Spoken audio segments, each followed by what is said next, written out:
নমস্কার বন্ধুরা, craft of ভারতের পক্ষ থেকে আজকে আবার একটা নতুন ভিডিও নিয়ে চলে এসেছি। এই এপিসোডে আমি দেখাবো নতুন উডেন ব্লকস তৈরি হওয়ার পর প্রিন্টিং হওয়ার আগে কিভাবে প্রসেস করা হয়। ভিডিওটি প্রথম থেকে শেষ পর্যন্ত দেখুন, আপনারা বুঝতে পারবেন কিভাবে প্রসেস করা হয়। আচ্ছা, আমরা প্রথমে একটি ট্রে নিয়েছি, একটি টিনের ট্রে, যার মধ্যে আমরা 2 কিলো সর্ষের তেল ঢেলে দেব। এই 2 কিলো সর্ষের তেল কেন? কারণ হচ্ছে ট্রের মধ্যে আমরা 2 কিলো সর্ষের তেল দিলে তবে ব্লকগুলো অর্ধেক পরিমাণ ডুবে থাকবে, তার জন্য আমরা পরিমাণটা 2 কিলো নিয়েছি। যাদের ট্রে বড় তারা আরও বেশি নেবে, যাদের ট্রে ছোট তারা একটু কম নেবে। তো দেখুন, আমরা সর্ষের তেলটা ঢেলে দিচ্ছি। এই তেলের মধ্যে কোনো কিছু মেশানো নেই, শুধুই সর্ষের তেল। আমরা সর্ষের তেল নিই কেন? কারণ হচ্ছে সর্ষের তেলকে খুব ভালোভাবে শুকনো কাঠের ব্লক শুষে নিতে পারে, এবং শুষে নেবার পর কোনো সিজনেই, মানে খুব গরম পড়লে, খুব শীত পড়লে কাঠের ব্লকগুলো বেঁকেও যায় না এবং ফেটে যায় না, অনেক দিন লাস্টিং করে। তার জন্যই আমরা সর্ষের তেল নিই। দেখুন, আমরা সর্ষের তেলটাকে সম্পূর্ণ ট্রের মধ্যে ঢেলে দিচ্ছি। এরপরে আমরা আস্তে আস্তে কাঠের ব্লকগুলোকে সাজিয়ে নেব। আপনারা দেখুন, যদি আপনাদের ভিডিওটি ভালো লেগে থাকে অবশ্যই একটা লাইক এবং শেয়ার করবেন, পাশের বেল আইকনটিকে একবার প্রেস করে দেবেন। দেখুন, এরপর আমরা সমস্ত ব্লকগুলোকে আমরা নেব, যে তেলের মধ্যে আমরা যেগুলো চুবাবো। এইগুলো আমাদের নতুন ব্লকস। এই উডেন ব্লকসগুলো দিয়ে আমরা শাড়ি ছাপাই এবং কখনো কখনো ফেব্রিক, মানে হচ্ছে ড্রেস মেটেরিয়ালও ছাপানো হয়। তো দেখুন, এই ব্লকসগুলোকে আমরা আস্তে আস্তে একটার পর একটা আমরা তেলের মধ্যে চুবিয়ে দেব, যতগুলো ধরবে ট্রের মধ্যে। যেদিকে ব্লকগুলো খোদাই করা আছে ঠিক সেই দিকটাই মুখটা উল্টিয়ে আমরা ট্রের মধ্যে সাজিয়ে নেব। দেখুন,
এরপরে দেখুন, আমি আপনাদের দেখাচ্ছি কিভাবে ব্লকগুলোকে চোবানো হয়েছে। একটার পর একটা তুলে আমি দেখাচ্ছি।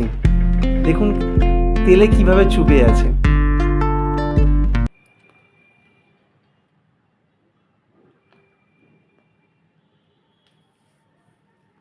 এইভাবে আপনারা যদি কিছুক্ষণ চুবিয়ে রাখেন ব্লকগুলোকে, দেখতে পাবেন কাঠের মধ্যে আস্তে আস্তে তেলটা শুষে নিচ্ছে, মানে কাঠের কালারটা আস্তে আস্তে চেঞ্জ হয়ে যাচ্ছে। মানে শুকনো কাঠ থেকে আস্তে আস্তে কাঠের কালারটা ভিজে ভিজে তেলের রং টাইপের দেখা দিচ্ছে। আপনারা দেখুন, আপনারা দেখতে পাবেন আস্তে আস্তে। দেখুন, কাঠের কালার চেঞ্জ হয়ে যাচ্ছে কিছুক্ষণের মধ্যেই।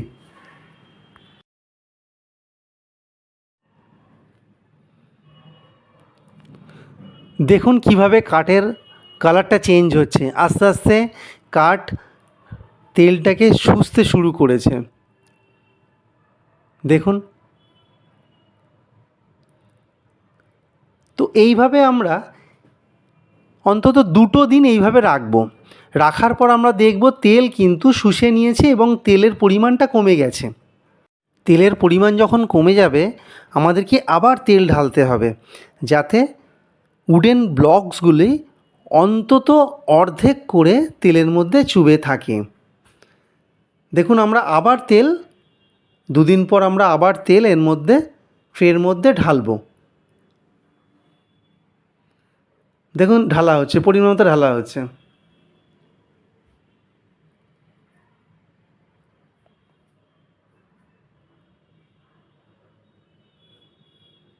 এরপর আমরা এই ব্লকগুলোকে 4 থেকে 5 দিন ঠিক এইভাবে রেখে দেব। রেখে দেওয়ার পর ব্লকগুলোকে আস্তে আস্তে আমরা তুলে এবং তেলগুলোকে আমরা ঝারিয়ে নেব। ব্লকগুলোকে তারপর পরিষ্কার করে নিয়ে জলে দিয়ে পরিষ্কার করে শুকনো করে তারপর আমরা এটাকে ছাপানোর জন্য ব্যবস্থা করব। তো নমস্কার বন্ধুরা, আজকে এই পর্যন্তই। পরের এপিসোড আমি খুব তাড়াতাড়ি নিয়ে আসব। নমস্কার, আশা করি ভালো লাগবে।